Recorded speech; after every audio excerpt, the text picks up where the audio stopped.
잘 지내셨죠? 자, 하나님 말씀은 열왕기상 17장 8절에서 16절 말씀입니다. 열왕기상 17장 8절에서 16절 말씀입니다. 우리 같이 읽을까요? 여호와의 말씀이 엘리야에게 임하여 이르시되 너는 일어나 시돈에 속한 사르밧으로 가서 거기 머물라. 내가 그곳 과부에게 명령하여 내게 음식을 주게 하였느니라. 그가 일어나 사르밧으로 가서 성문에 이를 때 한 과부가 그곳에서 나뭇가지를 줍는지라. 이에 불러 이르되 청하건대 그릇에 물을 조금 가져다가 내가 마시게 하라. 그가 가지러 갈 때 엘리야가 그를 불러 이르되 청하건대 내 손에 떡 한 조각을 내게로 가져오라. 그가 이르되 당신의 하나님 여호와께서 살아계심을 두고 맹세하노니 나는 떡이 없고 다만 통에 가루 한 움큼과 병에 기름 조금뿐이라. 내가 나뭇가지 둘을 주어다가 나와 내 아들을 위하여 음식을 만들어 먹고 그 후에는 죽으리라. 엘리야가 그에게 이르되 두려워하지 말고 가서 내 말대로 하려니와 먼저 그것으로 나를 위하여 작은 떡 한 개를 만들어 내게로 가져오고 그 후에 너와 내 아들을 위하여 만들라. 이스라엘의 하나님 여호와의 말씀이 나 여호와가 비를 지면에 내리는 날까지 그 통에 가루가 떨어지지 아니하고 그 병에 기름이 없어지지 아니하리라 하셨느니라. 그가 가서 엘리야의 말대로 하였더니 그와 엘리야와 그의 식구가 여러 날 먹었으나 여호와께서 엘리야를 통하여 하신 말씀같이 통에 가루가 떨어지지 아니하고 병에 기름이 없어지지 아니하니라. 아멘. 지난 금요 기도에 기도를 인도하다가 이 본문이 생각나서 오늘 이 말씀을 전하게 되었습니다. 방금 읽으신 대로 한 과부의 얘기입니다. 사실 이 과부가 처한 상황이 다는 그렇지 않겠지만 혹시 여러분들 중에 여러분이 처한 상황과 유사할 수도 있을 것 같습니다. 그래서 이 본문을 제가 정한 것 같습니다.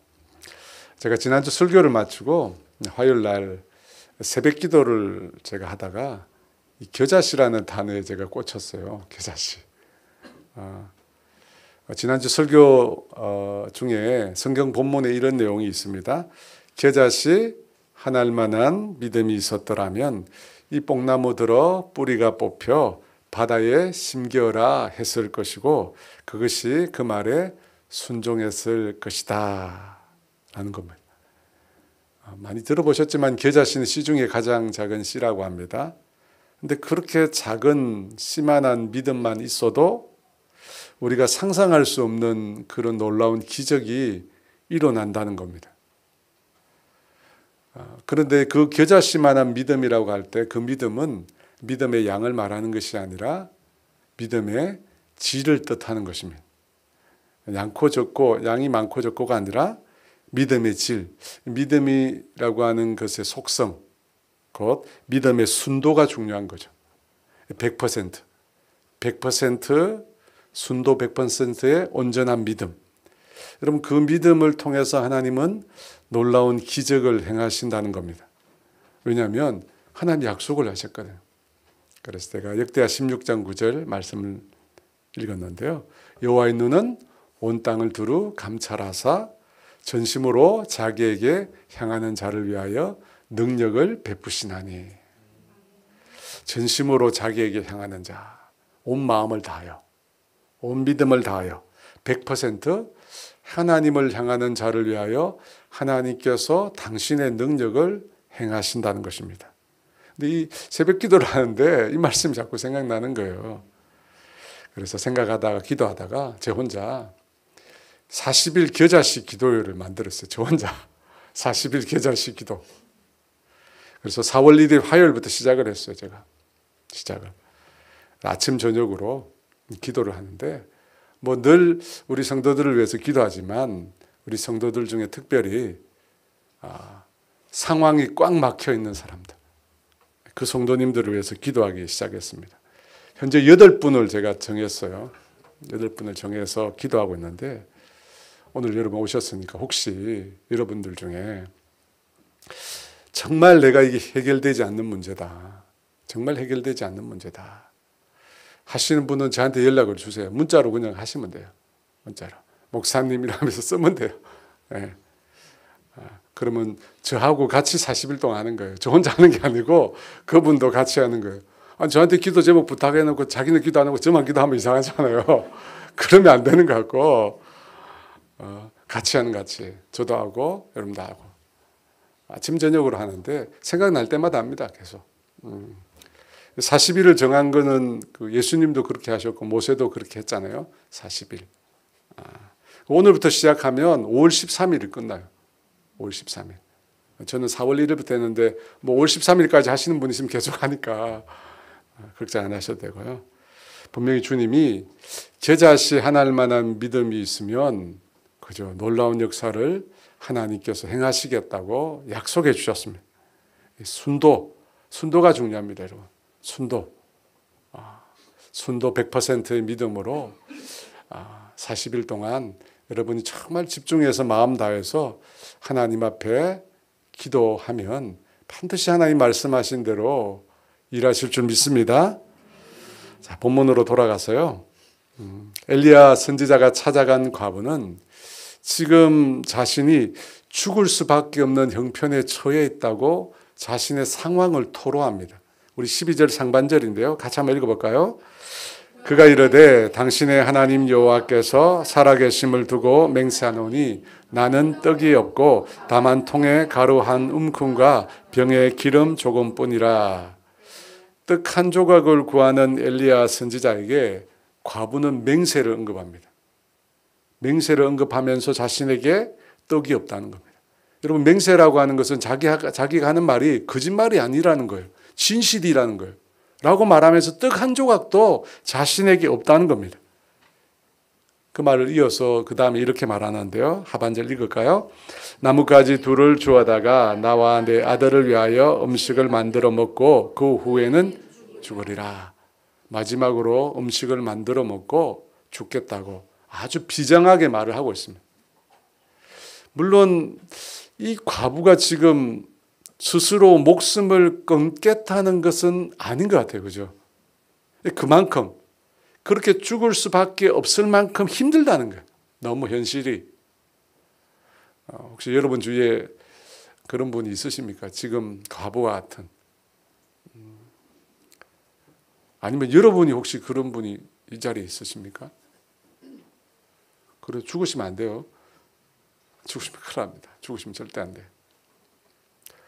너무나 뻔한 질문이지만 여러분, 자살이 죄입니까 아닙니까? 사람들 중에는 자살이 죄가 아니라 사람들로 하여금 자살하게 만드는 환경이 죄라고 합니다. 그런 말을 하는 분들도 있어요. 우리가 뭐 전적으로 다 동의하지 않지만은 부분적으로 동의를 합니다. 사람들이 자기 목숨을 끊으려고 하는 여러 가지 이유가 있습니다. 그 중에는 최근에는 많죠. 정신질환 때문에. 우울증이나 조울증이나 정신분열증, 조현병이라고 하죠. 그런 질병을 가진 분들은 끊임없이 죽고 싶은 충동에 맞닥뜨린다고 해요. 끊임없이 죽고 싶은 충동. 그래서 여러분, 그런 질환을 가지고 있는 분들을 정상인이라고 생각하면 큰일 납니다. 저도 이제 이렇게 목회를 오래 하다 보니까 그런 질환을 가진 사람들을 많이 만나게 되고 또 그 중에는 먼저 가신 분들도 있고 제가 그렇게 수년 동안 만나다 보니까 이 정신적으로 어려움을 겪고 있는 분들은 보니까요 무조건 이렇게 격려를 해줘야 돼요. 무조건 이렇게 이해해주고 무조건 격려를 해줘야 돼요. 우리가 생각할 때는 이거 논리가 안 맞는데 말이 안 맞는데 그렇게 생각하잖아요. 근데 그거와 상관이 없대요. 그런 거와 상관없이 무조건적으로 격려하고 안아주고 또 축복해주고 이해해줘야 한답니다. 정상인하고 다르대요, 완전히.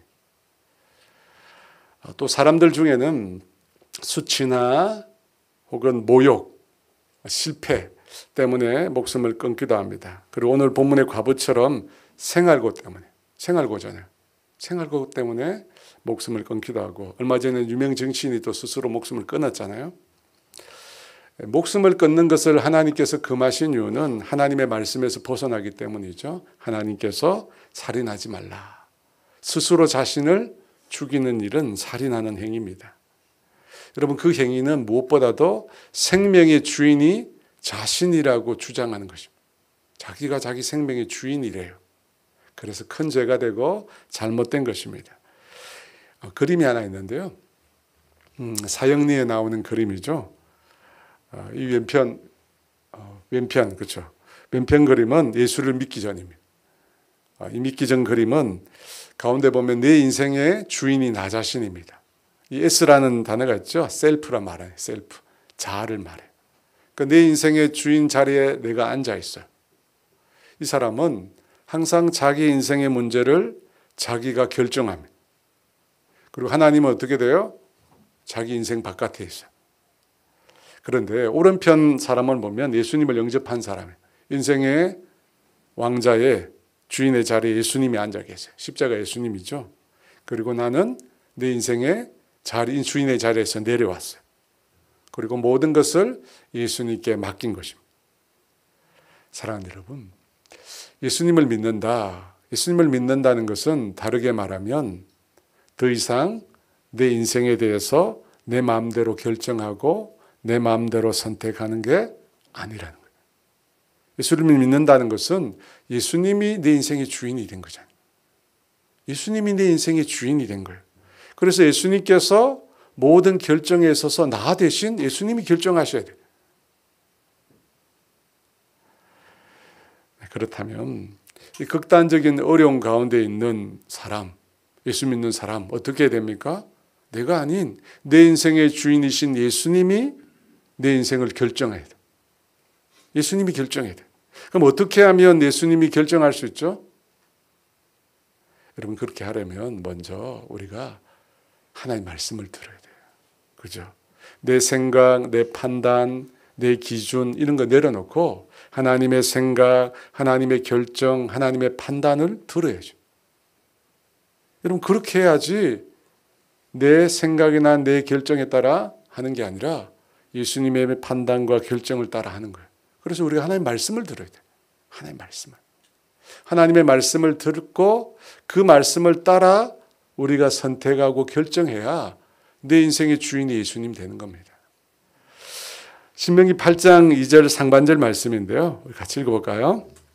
내 하나님 여호와께서 이 40년 동안에 내게 광야 길을 걷게 하신 것을 기억하라. 3절도 있습니다. 너를 낮추시고 너를 줄이게 하시며 또 너도 알지 못하며 내 조상들도 알지 못하는 만나를 내게 먹이신 것은 사람이 떡으로만 사는 것이 아니요 여호와 입에서 나오는 모든 말씀으로 사는 줄을 내가 알게 하려 하심이라. 40년 동안 사막이면 저도 사막을 안 가봐서 잘 모르겠는데 갔다 오신 우리 조모 전도사님 얘기 들으니까 이 광야 사막이라는 것은 정말 길이 없대요. 극단적인 어떻게 해야 될지 모르는 극단적인 상황을 경험하는 곳이 광야랍니다. 그런데 그 광야 생활 중에 우리를 먹이신 것이 뭐라고 되어 있습니까? 떡이 아니라 여호와 입에서 나오는 모든 말씀이 우리를 먹인다고 했습니다. 그러니까 여러분, 하나님의 입에서 나오는 모든 말씀이 우리를 먹이는 겁니다. 여러분 믿으십니까? 아멘이세요? 하나님의 입에서 나오는 모든 말씀이 절망에 빠져 있는 사람에게 생명을 주는 말씀인 겁니다. 그러므로 우리가 하나님의 말씀을 들어야 돼요. 우리가 하나님의 말씀을 들어야 우리가 사는 거예요. 우리가 하나님의 말씀을 들어야 우리 인생이 내 마음대로 가지 않고 하나님이 원하시는 대로 갈 수 있고, 하나님의 말씀을 들어야 광야 같은 세상 속에서도 우리가 살아남을 수가 있는, 하나님의 말씀을 들어야. 그래서 오늘 이 밤에 수없이 많은 말씀이 나오겠지만 그중에 여러분의 마음에 와닿는 성령님께서 여러분에게 말씀하시는 하나님의 말씀을 듣기를 원합니다. 그리고 그 말씀을 붙잡아야 돼요. 여러분, 그 말씀을 붙잡고 그 말씀을 따라 믿음으로 기도하십시오. 믿음으로 기도하세요. 그때 우리의 영혼이 살아나는 그런 은혜가 임할 줄 믿습니다. 다시 본문으로 가겠습니다. 8절과 9절 말씀 같이 읽어볼까요? 여호와의 말씀이 임하여 이르시되 너는 일어나 시돈에 속한 사르밧으로 가서 거기 머물라. 내가 그곳 과부에게 명령하여 내게 음식을 주게 하였느니라. 하나님께서 엘리야 선지자의 사르밧으로 가라 하시면서 그곳 과부로부터 음식을 주어 먹게 하시겠다고 합니다. 이 사르밧으로 가라. 그림이 나와야 되는데 사르밧으로 그게 아니고 그렇죠. 이 사르밧으로 가라라고 하는 하나님의 말씀은 이 엘리야 선지자에게 여러 가지 의문을 던져줍니다. 왜 의문을 던져주냐면 엘리야가 지금 이스라엘 땅에 살고 있잖아요. 그런데 이 이스라엘 땅이 아합과 이세벨이라고 하는 이 왕과 왕비 아합과 이세벨이 바알을 숭배합니다. 그것 때문에 하나님의 심판을 받고 있었습니다. 열왕기상 17장 1절 말씀인데 읽어볼까요? 길르앗에 우가하는 자 중에 디셉 사람 엘리야가 아합에게 말하되 내가 살아계심을 두고 맹세하노니 내 말이 없으면 수년 동안 비도 이슬도 있지 아니하리라 하니라. 수년 동안, 정확하게는 3년 6개월 동안 비도 이슬도 내리지 않았다고 합니다. 여러분 3년 6개월 동안 비도 이슬도 내리지 않으면 어떻게 될까요? 상상이 안 되죠. 다 말라 죽습니다. 그죠? 다 말라 죽습니다.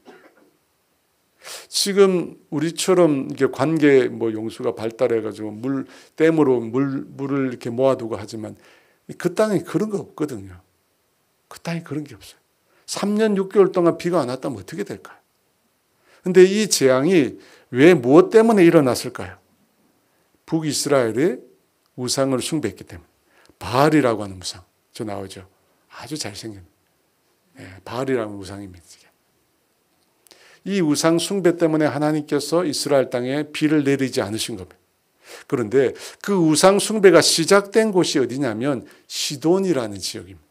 그림을 다시 돌려야겠죠. 시돈.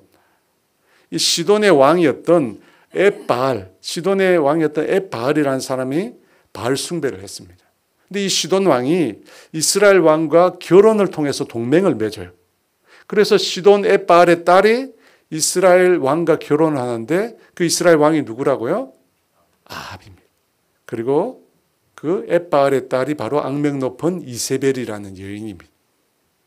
이 바알과 이세벨 때문에 아합과 이세벨 때문에 북이스라엘이 우상을 숭배하게 되었고 그것 때문에 하나님이 그 땅에 징계를 내리신 거예요. 3년 6개월 동안 비가 내리지 않는 가뭄의 재앙을 내리신 거예요. 여러분 가뭄 동안 먹을 게 있었을까요? 하나도 없습니다. 완전히 씨가 말랐겠죠. 그래서 하나님께서 이 엘리야 선지자를 시돈 땅으로 보낸 겁니다. 사르밧으로 보내서 그곳에서 목숨을 유지할 수 있도록. 우리 9절 상반절 말씀 다시 읽어볼까요? 너는 일어나 시돈에 속한 사르밧으로 가서 거기에 머물라. 근데 여러분 엘리야 선지자의 입장에서 보면 이 명령이 이해하기가 어려운 겁니다. 왜 그렇죠? 방금 말씀드린 시돈은 이방 땅이며 바알 숭배가 만연한 땅입니다. 정통 유대인들의 입장에서 그런 지역에 간다는 것은 스스로 자신을 부정하게 만드는 것입니다. 율법적으로 부정해지는 거예요. 이스라엘 사람들이 여러분 신약성경에 보면 사마리아 땅에 들어가잖아요. 사마리아 땅에 들어가면 그 땅이 부정하다고 생각해요. 돌아와서 어떻게 하죠? 자기 신발을 텁니다. 신발에 먼지조차 묻어있는 걸 싫어하는 거예요. 왜? 부정한 땅이니까. 그런데 그곳에 선지자 엘리야를 그곳에 가라고 합니다. 좋은 일 아니겠죠.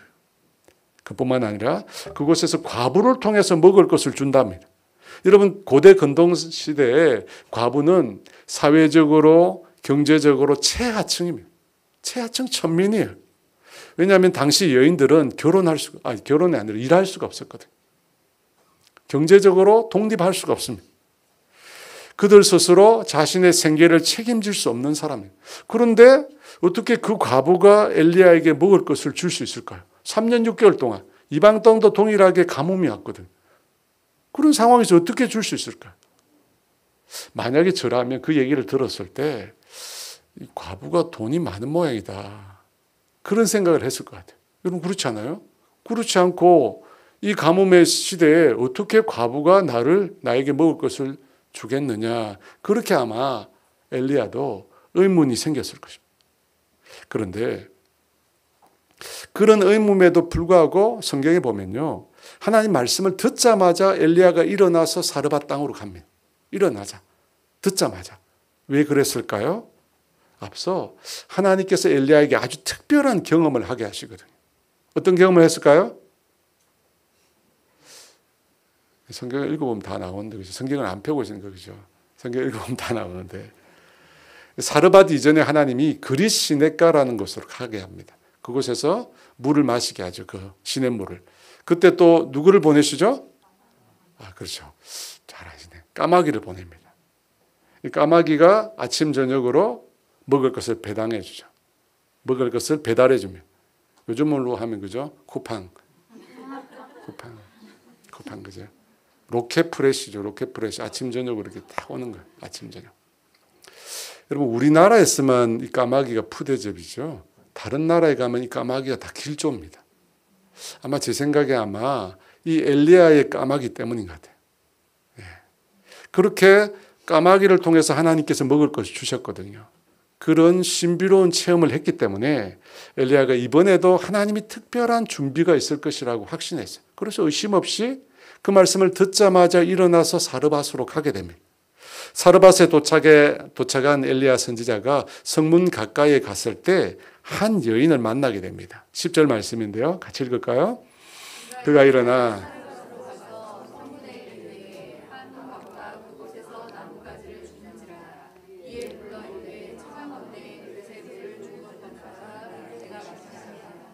여러분 이 여인이 하나님이 보내신 여인일까요? 이마에 써붙여 있지 않습니다. 알 수가 없어요. 그래서 엘리야가 그녀에게 물 한 그릇을 달라고 요청을 합니다. 그리고 그녀가 물을 가지러 가는데 다시 불러요. 그래서 떡 한 조각을 같이 가져다 달라고 요구합니다. 처음 보는 사람인데 물을 달라고 했다가 물을 가지러 가니까 이제는 떡을 달라고 엘리야 선지자가 요청한 것입니다. 왜 엘리야는 물을 달라고 했다가 또 떡을 달라고 했을까요? 처음 만났을 때 여인이 나뭇가지를 줍고 있었어요. 여러분 왜 나뭇가지를 줍고 있었을까요? 집에 장작이 없는 거예요. 부자들은 여러분 부잣집에 가서 아시겠지만 장작이 이렇게 쌓여 있어요. 근데 가난한 사람은 장작이 없죠. 그래서 필요할 때마다 주우러 다니는 거예요. 그녀가 이 나뭇가지를 줍는다는 것은 그녀가 가난하다는 것을 보여주는 겁니다. 그 가난한 자에게 물 한 그릇을 구했습니다. 성경에 보면 여러분 물 한 그릇을 구하는 장면이 여러 나와요. 어디 나오죠? 그렇죠. 예수님께서 사마리아 여인에게 물 한 그릇. 또 나오는데 아브라함의 종이 그렇죠. 이삭의 배우자를 구하러 갈 때 그때도 물 한 그릇을 요구합니다. 당시 사람들은 목마른 나그네에게 물 한 그릇을 대접하는 것을 아주 신성한 의무라고 생각했다. 신성한 의무. 그래서 예수님께서 그런 말씀하셨어요. 그리스도께 속한 자라고 하여 물 한 그릇이라도 대접하면 결코 그 상을 잃어버리지 아니하리라. 그렇게 물을 떨어가는 여인의 모습을 보고 엘리야 선지자는 다시 한번 이 여인이 과연 하나님께서 자기에게 붙인 여인인지 아닌지를 확인해 보려고 한 가지를 더 요청한 거예요. 11절 말씀이 같이 읽을까요? 그가 가지러 갈 때 엘리야가 그를 불러 이르되 청하건대 내 손에 떡 한 조각을 내게로 가져오라. 여러분 물 한 그릇과 마찬가지로 떡 한 조각은 부담이 되는 게 아닙니다. 그런데 그 말에 과부가 이렇게 대답합니다. 12절 말씀 읽을까요? 그가 이르되 맹세하노니 나는 떡이 없고 다만 통에 가루 한 움큼과 병에 기름 조금뿐이라. 내가 나뭇가지 둘을 주어다가 나와 내 아들을 위하여 음식을 만들어 먹고 그 후에 여러분 이 말씀을 잘 읽어보면 조금 황당하지 않아요? 물 한 그릇 그리고 떡 한 조각은 아주 작은 호의를 구하는 것입니다. 여러분 그렇게 친하지 않아도 별로 그 사람 안 좋아해도 그 정도는 줄 수 있어요. 근데 그걸 엘리야가 구했는데 여인의 반응이 뭐예요? 내가 하나님을 두고 맹세하니까 나 이거 먹고 죽겠다는 거예요. 여러분 어떻게 생각하십니까? 물 한 그릇 떡 한 조각 구했다가 맹세와 죽겠다는 소리를 들은 거예요. 왜 과부가 이처럼 하나님의 이름으로 맹세하고 또 죽겠다고 했을까요?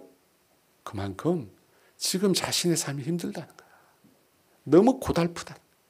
엘리야가 구한 떡 하나도 줄 형편이 안 된다는 거예요. 과부는 자신에게 떡은 없고 통에 가루 한 움큼과 병에 기름이 조금 있다고 합니다. 이 한 움큼이 얼마나 크냐면 한 손으로 질 만큼 가루를 가졌다. 한 손으로 질 만큼. 근데 그 작은 양의 가루가 통 안에 들었다고. 근데 여러분 이 통은 원문에 보니까 큰 항아리를 말해요. 그러니까 큰 항아리 안에 겨우 손으로 한 움큼 질 만큼 가루가 남아있다는 거예요. 무슨 뜻이겠어요? 그 여인의 형편이 지금 아주 극빈하다는 거예요. 병에 기름이 조금 있다고 합니다. 이 병은 전쟁에 나가는 우리 병사들이 소지하는 그런 작은 병을 말합니다. 그 병에 조금 들었대요. 그 두 개를 가지고 자기 아들과 음식을 만들어서 그 다음에 먹고 죽겠다는 거예요. 이 딱한 과부의 말이 엘리야 입장에서는 조금 황당해 들릴 수 있습니다. 왜 황당하게 들릴까요? 9절에 보면 하나님이 뭐라고 말씀하셨어요? 같이 읽어볼까요? 너는 일어나 시돈에 속한 사르밧으로 가서 거기 머물라. 내가 그곳 과부에게 명령하여 내게 음식을 주게 하였느니라. 하나님 뭐라고 하셨어요? 사르밧으로 가라고 했어요. 가면 그곳에 있는 과부에게 명령해서 음식을 너에게 주겠다는 거예요. 여러분 우리가 이 말만 들으면 어떤 생각을 하게 되죠? 사르밧으로 가면 들어가자마자 어떻게 돼요? 벤츠가 한 대 오는 거예요. 벤츠가 한 대 딱 와요. 그리고 한 여자가 내려요. 그죠? 그리고 엘리야 선지자에게 이 차에 차라고 타고 우리 집으로 가자고. 그죠? 집으로 도착했어요. 들어가니까 산의 진미로 상다리가 부러질 정도로 차려져 있는 거예요. 여러분 그렇지 않아요? 하나님이 가라고 하셨죠. 그리고 과부를 통해서 하나님이 대접해 주시겠대요. 그러면 진수성찬이 나와야죠. 그렇잖아요. 하나님이 준비한 건데. 근데 엘리야가 맞닥뜨린 과부의 상황은 전혀 그렇지 않습니다. 그죠? 떡 한 조각을 구했다가 엘리야가 믿는 여호와 하나님의 이름으로 맹세를 하면서 통에 가루 한 움큼과 기름 조금밖에 없고 떡 만들어 나는 먹고 죽겠다는 거예요. 하나님이 말씀하신 것과 과부가 지금 음식을 주겠다는 말과 너무 지금 차이가 나잖아요. 여러분 그런 생각 안 드셨어요? 저는 이 본문을 읽으면서 그런 생각이 들어요. 하나님이 주겠다는데, 하나님 책임져 주겠다는데 이런 상황을 상상이나 했을까요? 그러면 그런 생각도 들어요. 아니 이 여인이 아니야. 그죠? 하나님이 계획하신 과부가 아니야. 딴 과부야. 잘못 온 거야 지금. 여러분 그렇지 않아요? 근데 그렇지 않아요. 이 과부가 맞아요. 하나님이 만나도록 한 과부는 부자 과부가 아니라 통에 가루 한 움큼과 기름 조금밖에 없어서 먹고 죽겠다고 말한 이 과부가 맞아요. 그러면 여러분 우리가 이 사건을 통해 뭘 배울 수 있죠? 그러니까 여러분 우리가 하나님의 말씀을 듣고 그 말씀에 순종해서 나아갈 때 상상을 하면 안 돼. 상상을 하면 안 돼. 여러분, 하나님이 생각하는 거랑 우리가 생각하는 게 너무 다릅니다. 완전히 달라요. 완전히 다릅니다. 이사야 55장 8절과 9절 말씀인데요. 우리 같이 읽어볼까요? 이는 내 생각이 너희 생각과 다르며 내 길은 너희 길과 다름이니라. 여호와의 말씀이니라. 이는 하늘이 땅보다 높음 같이 내 길은 너희의 길보다 높으며 내 생각은 너희의 생각보다. 하나님은 엘리야로 하여금 사르밧 가부를 통해서 음식을 공급받도록 계획하셨습니다. 하지만 우리가 생각하는 것과 방법과 완전히 하나님의 생각과 방법은 다를 수 있습니다. 다를 수 있어요. 여러분, 그래서 우리가 하나님의 말씀을 듣고 하나님 오늘 나에게 이런 말씀을 주셨다라고 우리가 생각이 들 때 그 말씀을 가지고 순종의 자리로 나아갈 때 이렇게 되면 이렇게 되고 저렇게 되면 저렇게 되고 라고 하는 우리 머릿속에서 나오는 수일기, 그걸 사용해서는 안 돼요. 하나도 안 맞아요. 하나도 안 맞습니다. 하나님의 생각은 우리 생각과 다릅니다. 하나님의 생각은 우리 생각보다 훨씬 높고 하나님의 길은 우리보다 훨씬 넓습니다. 그래서 하나님의 역사는 눈기마. 눈으로 보지 못하고 귀로 들은 적도 없고 사람의 마음으로 생각할 수도 없는. 고린도전서 2장 9절 말씀 한번 읽어볼까요? 기록된 바 하나님이 자기를 사랑하는 자를 위하여 예비하신 모든 것은 눈으로 보지 못하고 귀로 듣지 못하고 사람의 마음으로 생각하지도 못하였다 함과. 그러니까 여러분, 하나님의 계획은 거의 대부분 99.9% 내 생각과 내 계획과 내 추측과 다릅니다. 달라요. 내 생각대로 절대 이루어지지 않습니다. 그러니까요, 그거를 우리가 포기하면 돼요. 처음부터 포기하면. 사랑하는 여러분, 하나님은 정말 놀라운 분이세요. 우리가 생각할 수도 없는, 상상할 수도 없는 방법을 사용하십니다. 여러분 믿으십니까? 우리가 기대하거나 상상하는 것과 맞지 않아요. 그래서 여러분 다른 한편으로는 또 기대가 돼요. 왜냐하면 도저히 불가능한 상황에서 하나님은 새롭게 놀랍게 일하시거든요. 제가 40일 겨자식 기도 얘기했잖아요. 앞뒤 상황이 꽉 막혀 있는 분들을 위해서 기도하고 있습니다. 기도하면서 하나님은 과연 이 상황을 어떻게 바꿔주실까? 앞이 상황이 꽉 막혀 있어요. 저는 저와 여러분이 생각하는 것과 완전히 다른, 우리의 예상을 완전히 빗나가는 그런 하나님을 여러분이 만났으면 좋겠습니다. 늘 다람쥐 쳇바퀴 돌듯이 똑같으면 우리의 삶이 얼마나 지루하겠습니까? 내 생각과 다르게 내 삶을 인도하시는, 내 생각과 전혀 다르게 우리의 가족을 인도하시는 놀라운 하나님, 어메이징가, 놀라운 하나님 만났으면 좋겠습니다. 여러분, 그런 하나님을 만난 사람, 그런 하나님을 만나본 적이 있는 사람, 여러분 그 사람들은 반응이 좀 달라요. 엘리야가 이전에 까마귀가 공수한 이제 쿠팡용 떡과 고기를 먹었잖아요.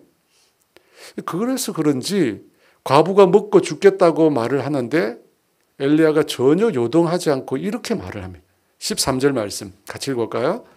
엘리야가 그에게 이르되 두려워하지 말고 가서 내 말대로 하려니와 먼저 그곳으로 나를 위하여 작은 떡 한 개를 만들어 내게로 가져오고 그 후에 너와 내 아들을 위하여 만들라.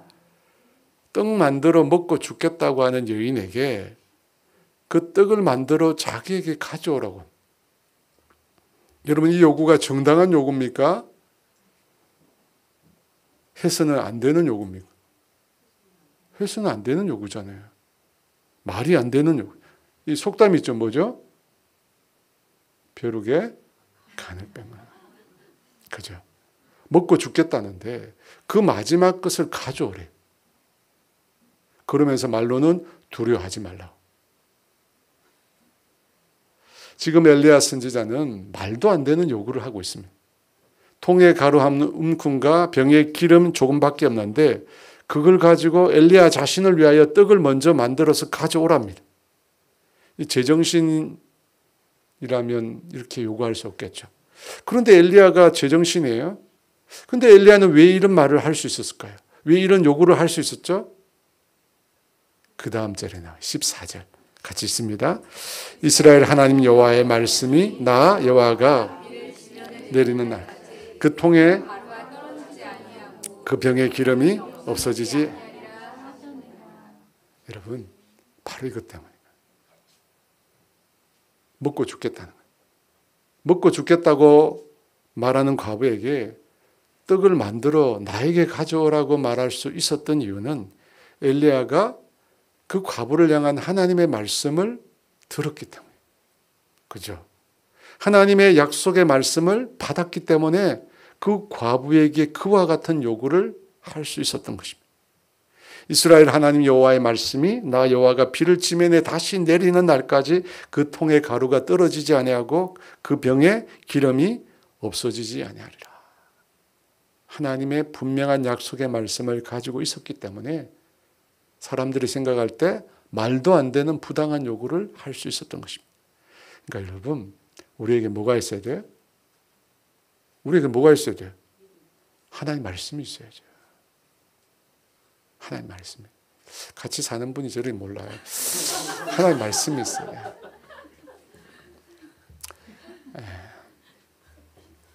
여러분, 내가 믿고 의지하고 붙들고 기도할 수 있는 하나님 말씀이 있어야 돼. 말씀이 있으니까 엘리야 말도 안 되는 요구를 하잖아요. 근데 그 일이 이루어지잖아요. 너에게 겨자씨 하늘만한 믿음이 있었더라면 이 뽕나무 들어 뿌리가 뽑혀 바다에 심기우라 할 것이요. 그러면 그것이 너에게 순종하였으리라.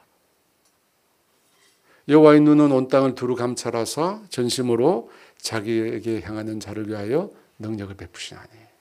40일 동안 계속 이 말씀을 묵상하면서 기도할 건데요. 여러분, 우리에게 말씀이 있어야 돼요.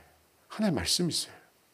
하나님이 말씀이 없기 때문에 우리 심령이 곤고한 거예요. 여러분, 하나님의 말씀이 없기 때문에 우리의 삶이 늘 지치고 피곤한 거예요. 하나님의 말씀이 없기 때문에 우리가 힘들고 고달픈 거예요. 아모스 8장 11절에 13절 말씀 같이 있습니다. 주 여호와의 말씀이니라. 보라 날이 이를지라. 내가 기근을 땅에 보내리니 양식이 없어 주림이 아니요 물이 없어 가람이 아니요 여호와의 말씀을 듣지 못한 기갈이라. 사람이 이 바다에서 저 바다까지 북쪽에서 말씀을 구하려고 돌아다녀도 얻지 못하리니 그날에 아름다운 처녀와 젊은 남자가 다 갈아요. 여러분, 물이 없어 가람이 아니래요. 양식이 없어 주림이 아니래요. 그날에 아름다운 처녀와 젊은 여자가 다 같이 갈아요 쓰러진대. 아름다운 처녀는 요즘 말로 하면 인기 여자 아이돌이에요. 그죠? 젊은 남자는 몸짱 형제들이. 여러분, 이런 사람들은 갈할 일이 없습니다. 늘 넘치게 누릴 수 있습니다. 인기가 많으니까요. 그런데 그 사람들조차 그날에는 비틀거리고 쓰러진대. 하지만 누구는 쓰러지지 않습니까? 누구는 비틀거리지 않습니까? 하나님의 말씀을 들은 자. 하나님의 말씀을 들은 자는 쓰러지지 않는데. 하나님의 말씀을 들은 자는 비틀거리지 않습니다. 넘어지지 않습니다. 그러므로 여러분, 살아있는 하나님의 말씀, 생명력이 있는 하나님의 말씀, 여러분 그 말씀이 우리 속에 있어야 합니다. 그렇다면 여러분, 살아있는 말씀, 생명력 있는 말씀이란 무슨 뜻이죠? 말씀 그대로 성취되는 말씀이에요. 말씀 그대로 성취되는 거예요. 여러분, 그때 그 말씀이 살아있는 거죠. 여러분, 말씀 그대로 성취돼야 그 말씀이 생명력 있고 살아있는 거예요. 성취되지 않으면 그 말씀이 살아있는 게 아닙니다. 여러분, 하나님의 말씀은 놀라운 성취력을 가지고 있어요. 그래서 이사야가 이런 고백을 했습니다. 55장 10절 11절 있습니다. 이는 하늘로부터 내려서 그리로 되돌아가지 아니하고 땅을 적셔서 소철이 나게 하며 싹이 나게 하여 파종하는 자에게는 종자를 주며 먹는 자에게는 양식을 줌과 같이 내 입에서 나가는 말도 이와 같이 헛되이 내게로 되돌아오지 아니하고 나의 기뻐하는 뜻을 이루며 내가 보낸 일에 형통함. 하나님의 말씀은 헛되이 되돌아오지 않는다고 합니다. 하나님이 계획하신 뜻을 이룹니다. 성취합니다. 왜냐하면 왜 그렇습니까? 그 말씀을 하시는 하나님이 전능하신 분이시기 때문에. 하나님께 능치 못할 일이 아무것도 없기 때문에 그 말씀을 하시는 분. 그래서 여러분, 예수를 믿는 자들은 그 어떤 순간에도 삶을 향하여 긍정적이에요. 그 어떤 순간에도 우리가 긍정적일 수밖에 없습니다. 왜? 하나님의 말씀이 우리에게 있잖아. 생명의 말씀, 반드시 성취되는 말씀, 살아있는 말씀이 우리에게 있기 때문에 하나님은 우리에게 그 말씀을 주시고 그 말씀대로 반드시 우리의 삶 가운데 일을 성취해 나가실 것이기 때문에. 그래서 예수 믿는 사람들은 어떻다고요? 항상 긍정적이에요. 왜? 말씀이 있고 그 말씀대로 하나님이 이루실 것이니까. 그러므로 여러분, 걱정하지 마시고 염려하지 마시고 두려워하지 마시고. 우리에게 정말 필요한 건 뭐냐? 하나님 말씀만 구하세요. 하나님 나에게 말씀해 주세요. 하나님 내가 내 삶을 지탱해 갈 수 있는 말씀을 주세요. 하나님 오늘을 살아갈 수 있는, 이번 주를 살아갈 수 있는, 하나님 내가 그 말씀 붙들고 의지하고 기도할 수 있는 말씀을 주세요. 말씀을 주세요. 매일매일. 그리고 그 말씀 어떻게 합니까? 듣고 기도해요.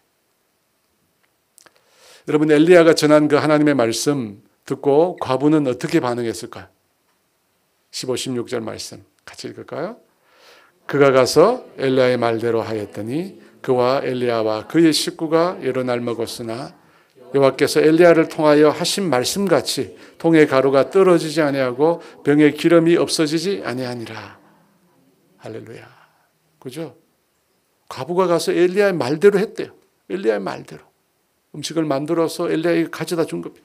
그러자 하나님께서 엘리야를 통해서 하신 말씀처럼 통에 가루가 떨어지지 않고 병의 기름이 없어지지 않았다. 하나님의 말씀이 성취된 거죠. 이 말씀이 살아있는 말씀, 이 말씀이 생명력인 말씀입니다. 여러분, 우리가 이렇게 살아요. 여러분, 그리스도인들이 이렇게 살아요. 어떻게 살아요? 하나님의 말씀을 구하고 하나님께서 내게 말씀을 주시면 그 말씀을 붙들고 믿음으로 기도하고 순종하는 거예요.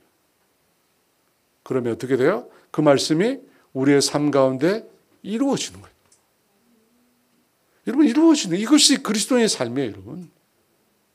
내 힘으로 사는 삶이 아니에요. 그리스도인의 삶이 뭐냐? 하나님의 말씀을 구하고 하나님께서 나에게 그 말씀 주시면 그 말씀 믿고 그 말씀 붙들고 기도하며 그 말씀에 순종하며 나아갈 때 그 말씀이 내 삶에서 이루어지는 거예요. 그 말씀이 성취되는 거예요. 이게 그리스도인의 삶입니다. 그리스도인의 삶이에요. 그렇게 사는 저와 여러분 되기를 원합니다. 마지막으로 한 가지만 더 짧게 교훈을 보고자 하는데요. 여러분, 불평, 불만, 불신, 불평, 불만, 불신, 삼불인데요. 이 불평, 불만, 불신, 이게 특징 중에 하나가 뭐냐면 전념성이 있어요. 그래서 불평하는 사람, 불만하는 사람, 불신하는 사람 옆에 있으면 자신도 전념돼요. 여러분, 부정적인 이런 것들이 전념돼요. 그런데 부정적인 것만 전념되는 게 아니라 좋은 것도 전념돼요. 믿음이란 것도 여러분 전념성이 있습니다. 믿음도요, 또 다른 믿음을 낳아요. 엘리야 선지자가 하나님 말씀대로 행했어요. 그죠? 하나님 말씀하시기를 사르밧으로 가라고. 그 말씀 그대로 듣자마자 순종했습니다. 과부도 어떻게 해요? 엘리야의 말을 들었을 때 그 말씀 그대로 순종했습니다. 왜 이런 일이 일어났습니까? 전념된 거예요. 전념된 거예요. 믿음은 또 다른 믿음을 낳아요. 여러분, 믿음을 가진 사람 옆에 있으면 덩달아 믿음이 생긴다니까요. 그렇지 않아요? 믿음을 가진 사람 옆에 있으면 덩달아 믿음이 생겨요. 그런데 불신, 불만, 불평하는 사람 옆에 있으면 덩달아 불신, 불만, 불평합니다. 그러니까 여러분 주위에 누굴 두셔야 되는지 아시겠죠? 딱 보세요, 여러분. 딱 보시고 불평, 불만, 불신 죄송합니다. 좀 떨어다. 그죠? 항상 믿음의 사람, 여러분 긍정의 사람, 축복의 사람, 기쁨의 사람, 감사의 사람. 여러분 그런 사람은 가까이. 인터넷에 보니까 그런 거 많이 나오대요. 50대 이후로 가까이 해야 될 사람들. 한번 들어보지도 않았는데 뻔하잖아요, 여러분. 뻔해요. 엘리사가 사르밧 과부에게 작은 떡 하나를 요구했을 때 그 마지막 남은 떡을 엘리야에게 드렸습니다.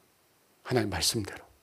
그러자 하나님께서 그 과부의 집에 통의 가루와 병의 기름이 떨어지지 않게 했습니다. 마찬가지로 오늘 하나님의 말씀을 우리가 듣고 그 말씀을 믿고 순종해서 하나님께서 우리 삶 가운데 역사하는 그것들을 우리가 체험했으면 좋겠습니다. 여러분 그런 은혜가 저와 여러분 모두에게 있기를 주의 이름으로 축원합니다.